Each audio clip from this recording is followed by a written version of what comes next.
গেছিলাম মাসির বাড়িতে নিমন্ত্রণ খেতে।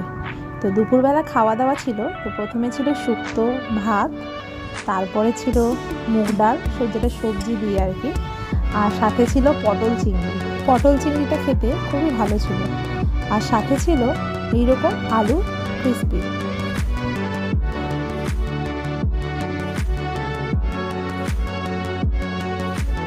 তারপরে ছিল মুরগির মাংস। মুরগির মাংসর আমি একটু হাড় দেখিয়ে নিয়েছিলাম। আর মুরগির মাংসটাও গ্রেভিটাও ভীষণ ভালো হয়েছিল। ওই জন্য আমি আরেকটু গ্রেভি চেয়ে নিয়ে খেয়েছিলাম। মানে খেতে খুব ভালো লাগছিল, একটু বেশ ঝাল ঝাল। আর সাথে ছিল আমের চাটনি, আর ছিল রসগোল্লা, আর সাথে ছিল পাঁপড় ক্যাম্পা, আর সাথে একটা করে হাজমোলা।